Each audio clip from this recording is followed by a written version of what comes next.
Chapter 57. I call in some favors. Texting and calling didn't work, so I sent a raven. When I told TJ that I was having trouble getting in touch with my cousin, he looked at me like I was dense. Just send a bird, Magnus. Stupid me. I'd spent months in Valhalla not realizing I could rent a raven, tie a message to its leg, and send it to find anybody in the 9 worlds. The whole thing seemed a little too Game of Thronesy to me, but whatever. It worked.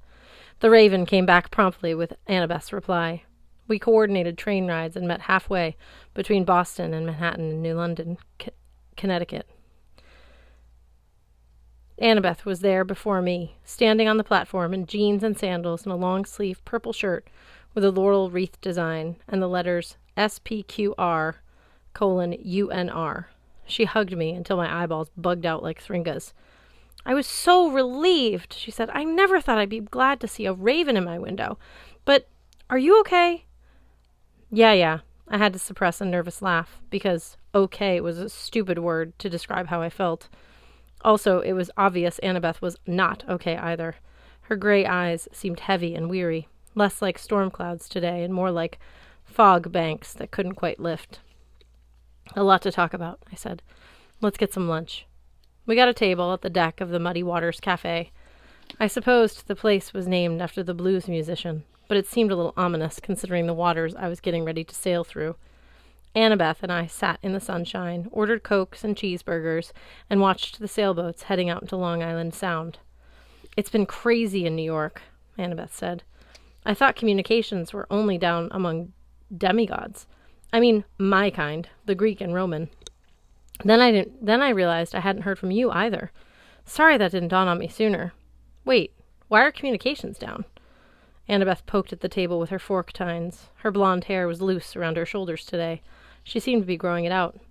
It caught the sunlight in a way that reminded me of Sif, but I tried to shake that idea.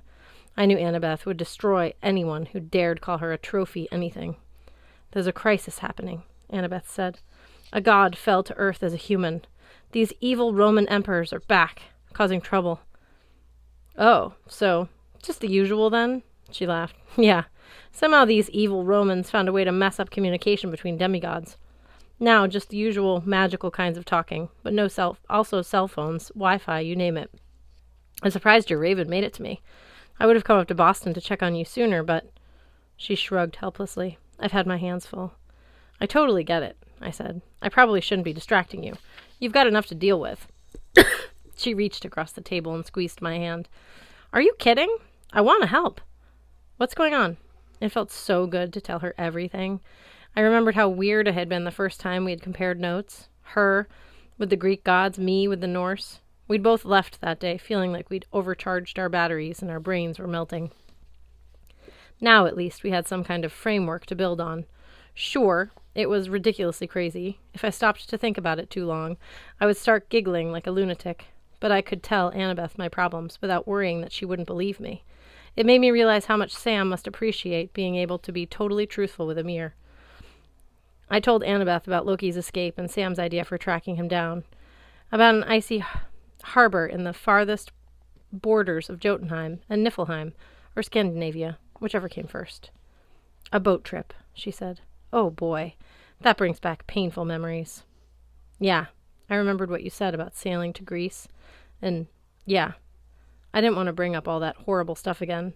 She had cried when she told me about the things that had happened to her during their voyage, especially how she and her boyfriend, Percy, had fallen into some underworld place called Torturus.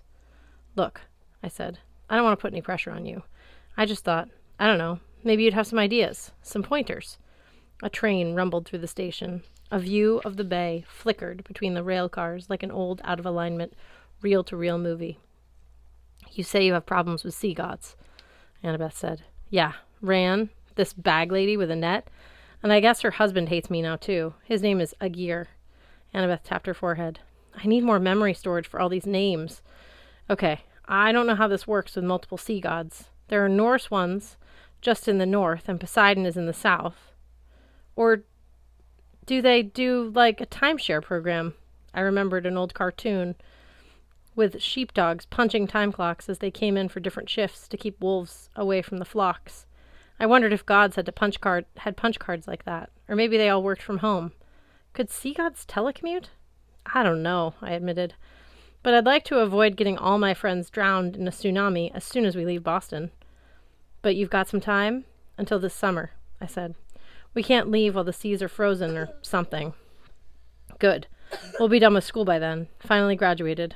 I don't go to school. Oh, you mean we as in you and your boyfriend? Exactly. Assuming he passes this semester and does okay on his standardized tests. Assuming these evil Roman emperors don't kill us and destroy the world. Yeah, Loki would be seriously ticked off if Roman emperors destroyed the world before he could start Ragnarok. We should have enough time to help you. At least compare notes. Maybe call in some favors. What favors? Annabeth smiled. I don't know the ocean very well, but my boyfriend does. I think it's time you met Percy.